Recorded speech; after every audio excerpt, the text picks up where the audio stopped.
Have you decided that you want to sign up for the Dopey Challenge or one of the other Run Disney races, and you're super confused on how you can get in because you've heard it's super hard and you're trying to figure out how to improve your odds?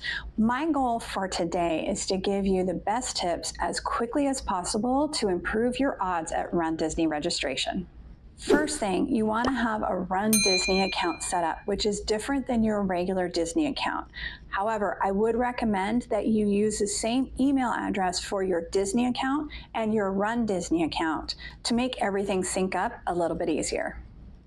The next thing is you want to know, when does registration open for general registration? So a week before general registration will open for Club Run Disney Platinum and Gold members. So you want to know, what day does it open for general registration? Also, what time does registration open and what time zone is that in? So they are going to put it in Eastern Standard Time because that's where Disney World is. However, if you live in a different time zone, you want to make sure you know what time it is in your time zone. And I know this seems like a very simple point. However, I've heard of people missing registration because they didn't realize that it was 10 a.m. Eastern Standard Time and they live in a different time zone. And I guarantee you, if you live in a different time zone, everything's probably going to be sold out by the time it hits 10 a.m. in your time zone. So it's the morning of and you're ready to log in.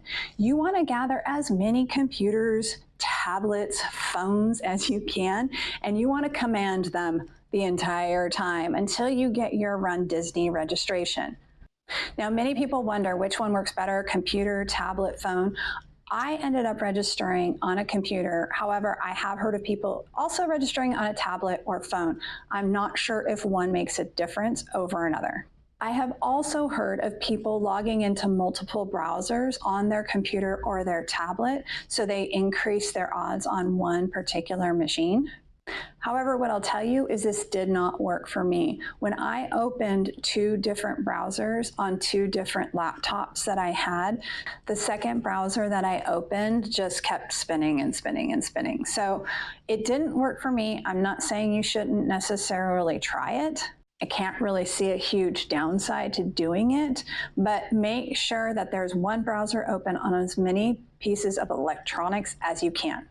Here's what ended up working for me. I started logging in about 10 to 15 minutes before, and I logged in on a total of 6 different browsers. Because I had to do my registration on each browser because I was using other people's computers, it took me about 2 minutes before login to get each one in.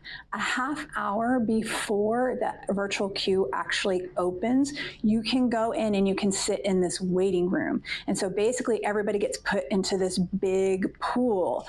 So as you're logging into your Run Disney account and you're clicking on the button to get into the big pool, you're getting, different spots in that pool. Now, what happens is at 10 a.m. when registration opens, everybody kind of goes into a funnel and gets put in order.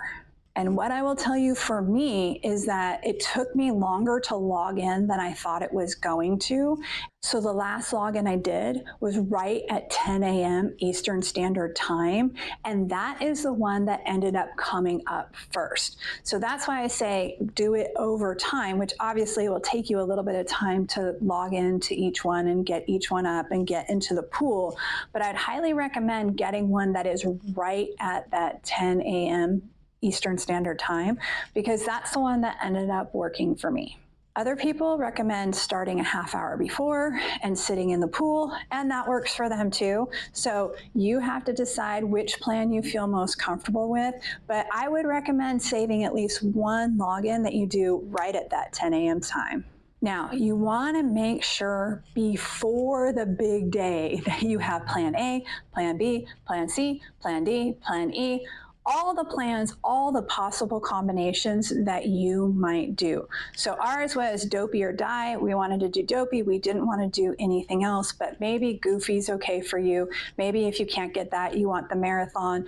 And something to consider is, do you need to sign somebody else up as well? So some people are like, I want to do this, and if I can, I'll sign my friend up for this. great. But some people are like, I want to do this, and I only want to do it if my friend can do it too. And that's going to become more important once you get into the registration process. If you do want to add someone else on your registration, make sure that you have all their pertinent information, so their name, date of birth, their email, that's linked to their runDisney account, because what will happen is after you register, runDisney will take that information after a couple days. It does take a couple days to happen, and it'll show up in their account. It's just a little bit of Disney magic. While you're registering, do not worry about adding your proof of time for the half and the full marathon. You will have to fill that in, but you don't have to actually submit the proof of time at that time. You actually have until a different cutoff date. For our year when we did it, it was July 1st. Now you do want to make sure you submit that proof of time before that cutoff date, but just get registered for now and don't worry about it until after you've paid. Same thing with merchandise. Do not worry about ordering merchandise. It gets super distracting because you're like, oh my gosh, that's so cute. Just scroll on by, friends. Do not pre-order anything. Once you have paid for your runDisney registration, you can then go right back in and pre-order merchandise. I highly recommend that you do that because the pre-order merchandise does sell out. Here is a hot tip that I'm going to talk about more in my expo video in the future. However, a little known fact is that if you pre-order merchandise at the expo, you can get in through a special side door at 10 a.m. So pre-ordering definitely has its benefits. Now, if you're registering for Dopey, please listen to this tip because this is something nobody told me and I wish I had known. Proof of time is not required for the 5K and the 10K. It is only required if you want to get in corrals A through C for the half marathon or the full marathon. So we put a very honest time for the 5K and the 10K. I believe it was very close to the time that we actually finished. We ended up in D corral, and I can tell you that there was a lot of people in corrals A through C who did not tell the truth about their time. If I were going to do it again, which I'm not planning on it, I would definitely change and adjust my time a little bit. Because when you're behind people who are planning on walking the entire 5K or 10K and you get to those choke points early in the race, it can definitely be a little challenging. All right, good luck. Make sure that you are ready the morning of registration. Make sure that you have multiple browsers or multiple electronics that you're using. Make sure that you have all of your information, including the information for anybody else you want to sign up, which brings up a huge point. And I cannot find a video on this that talked about this specifically before I actually registered. So here's the thing. You are not registered, and nobody who is on your page is registered until you have paid. Now, for us, it was Dopey or bust. We were only doing Dopey. There was no plan B, and it was both of us or we weren't doing it all. So once I registered myself, I could then register my husband and put all of his information in and then pay so that we could both be registered. However, if your goal is to get you registered and then you'll get somebody else registered, then what you can do is you can put your information in, you can pay, that way you've got your registration, then you can hit the runDisney logo and you're still in the queue, so then you can put the next person's information in and pay, and then the next person's information in and pay. So you can go through and register people individually. I've heard you have about 10 minutes to do all of this, so you won't necessarily be able to get everybody in your group in, but you'll be able to get some other people in. But this is a really important note, because if you have to do it with someone else or you're not going to do it at all, you need to add them before you pay, because the race could sell out while you're adding them.